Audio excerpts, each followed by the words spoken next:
എല്ലാവർക്കും ചാനലിലേക്ക് സ്വാഗതം.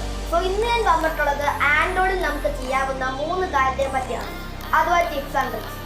നിങ്ങൾ എൻ്റെ ചാനൽ ആദ്യമായിട്ടാണ് കാണുന്നതെങ്കിൽ സബ്സ്ക്രൈബ് ചെയ്യാൻ വീഡിയോട്ട് പോകാം.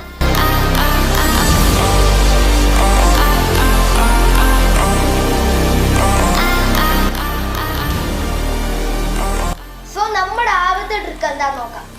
നമ്മളൊരു വെബ് പേജ് വായിച്ചുകൊണ്ടിരിക്കുകയാണ്. ആ ഒരു വെബ് പേജിൽ നമുക്കറിയാത്ത ലാംഗ്വേജ് ആണ് ഇത് ഉള്ളത്.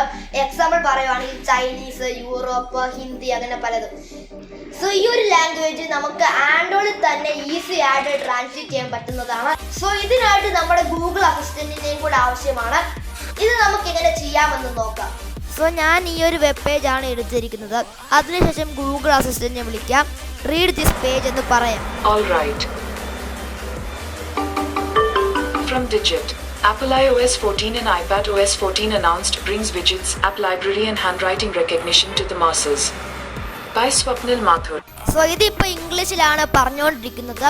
നമുക്ക് വേണമെങ്കിൽ നമ്മുടെ ലാംഗ്വേജിലോട്ട് ട്രാൻസ്ലേറ്റ് ചെയ്യാൻ സാധിക്കുന്നതാണ്. എക്സാമ്പിൾ പറയുകയാണെങ്കിൽ മലയാളത്തിലോട്ട്. ഇത് എങ്ങനെ ചെയ്യാം നോക്കാം. മേളിൽ കാണുന്ന 3 ഡോട്ട് ക്ലിക്ക് ചെയ്യാം. ട്രാൻസ്ലേഷൻ എന്ന് പറഞ്ഞ ഒരു ഓപ്ഷനിൽ ക്ലിക്ക് ചെയ്യാം. അതിനുശേഷം നമുക്ക് ട്രാൻസ്ലേറ്റ് ചെയ്യേണ്ട ലാംഗ്വേജ് ഒന്ന് സെലക്ട് ചെയ്യാം. ഞാനിപ്പോൾ മലയാളമാണ് സെലക്ട് ചെയ്യുന്നത്. Swapnil Mathur. ഹൈലൈറ്റുകൾ. WWDC 2020 മുഖ്യവിലാസം iOS 14, iPadOS 14 എന്നിവയ്ക്കായുള്ള പുതിയ സവിശേഷതകൾ വെളിപ്പെടുത്തി. അടുത്തതായിട്ട് നമുക്ക് രണ്ടാമത്തെ ട്രിക്ക് എങ്ങനെ ചെയ്യാമെന്ന് നോക്കാം. ഇതിനായിട്ട് സെറ്റിംഗ്സ് ഒന്ന് ഓപ്പൺ ചെയ്യാം. അക്സസിബിലിറ്റി എന്ന് പറഞ്ഞ ഒരു ഓപ്ഷൻ ഒന്ന് ക്ലിക്ക് ചെയ്യാം. അക്സസിബിലിറ്റി മെനു എന്ന് പറഞ്ഞ ഒരു ഓപ്ഷൻ ഒന്ന് ക്ലിക്ക് ചെയ്യാം. യൂസ് സർവീസ് എന്നുള്ളത് ഇനേബിൾ ചെയ്ത് കൊടുക്കാം. ഇനേബിൾ ചെയ്തതിനു ശേഷം ഇപ്പോൾ നമ്മുടെ സ്ക്രീനിലെ റൈറ്റ് ബോട്ടത്തിലായിട്ട് ഒരു ഐക്കൺ വന്നത് കാണാം. ഈ ഒരു ഐക്കണിൽ നമുക്ക് കുറേ ഷോർട്ട് കട്ട് കീസ് അവൈലബിൾ ആണ്.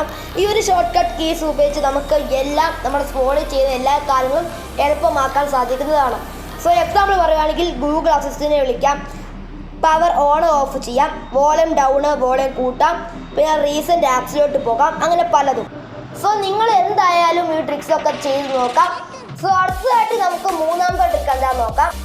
നമ്മുടെ ഫോണിൽ കുറേ നാൾക്ക് മുമ്പ് വന്ന നോട്ടിഫിക്കേഷൻ അഥവാ നമ്മുടെ കയ്യിൽ നിന്ന് ഡിലീറ്റ് ആയിപ്പോയ നോട്ടിഫിക്കേഷൻ നമ്മുടെ ആൻഡ്രോയിഡിൽ തന്നെ സ്റ്റോറായി കിടപ്പുണ്ട്. ഇത് നമുക്ക് എങ്ങനെ കാണാമെന്ന് നോക്കാം. ഇതിനായിട്ട് നമ്മുടെ ഹോം ബട്ടണിൽ ഒന്ന് ഹോൾഡ് ചെയ്യാം. അതിനുശേഷം വിഡ്ജറ്റ് എന്ന് പറഞ്ഞൊരു ഓപ്ഷനിൽ ക്ലിക്ക് ചെയ്യാം. സെറ്റിംഗ്സ് ഷോർട്ട് കട്ട് എന്ന് പറഞ്ഞൊരു ഓപ്ഷൻ നിങ്ങൾ ഹോൾഡ് ചെയ്തിട്ട് നിങ്ങളുടെ ഹോം പേജിൽ കൊണ്ടിടാം. അപ്പോൾ നമുക്കൊരു വേറൊരു ഓപ്ഷൻ പോപ്പപ്പ് ചെയ്ത് വരുന്നതാണ്. അതിൽ നമുക്ക് നോട്ടിഫിക്കേഷൻ ലോഗ് എന്ന് പറഞ്ഞൊരു ഓപ്ഷൻ കാണാൻ പറ്റും. ജസ്റ്റ് അവിടെ ക്ലിക്ക് ചെയ്യാം. അപ്പോൾ നമ്മുടെ ആ ഒരു ഐക്കൺ നോട്ടിഫിക്കേഷൻ ലോഗിലോട്ട് മാറുന്നതാണ്. ജസ്റ്റ് നിങ്ങൾ ആ ഒരു സെറ്റിംഗ്സ് ഓപ്ഷനിൽ ക്ലിക്ക് ചെയ്യാം. അപ്പോൾ നമ്മുടെ സ്മാർട്ട് ഫോണിൽ വന്ന എല്ലാ നോട്ടിഫിക്കേഷനും നമുക്ക് അവിടെ കാണാൻ പറ്റുന്നതാണ്. നമ്മൾ വായിക്കാതെ പോയ നോട്ടിഫിക്കേഷൻ അവർ ഹൈലൈറ്റ് ആയിട്ട് കാണിക്കുന്നതുമാണ്. ഇന്നത്തെ ഒരു വീഡിയോ ഇതാണ്. ഈ 3 ടിപ്സ് ആൻഡ് ട്രിക്സ് നിങ്ങളെ അറിയിക്കാൻ വേണ്ടിയാണ് ഇന്ന് ഞാൻ വന്നിട്ടുള്ളത്. നിങ്ങൾക്ക് എൻ്റെ ഈ ഒരു വീഡിയോ ഇഷ്ടപ്പെട്ടാൽ ലൈക്ക് ചെയ്യാം, സബ് ചെയ്യാം, മറ്റുള്ളവർക്ക് ഷെയർ ചെയ്തെത്തിക്കാം, കൂടാതെ കമൻറ്റും ചെയ്യാം. അപ്പോൾ നമുക്ക് മറ്റൊരു വീഡിയോ ആയിട്ട് നാളെ 6 മണിക്ക് കണ്ടുമുട്ടാം. Keep watching and here.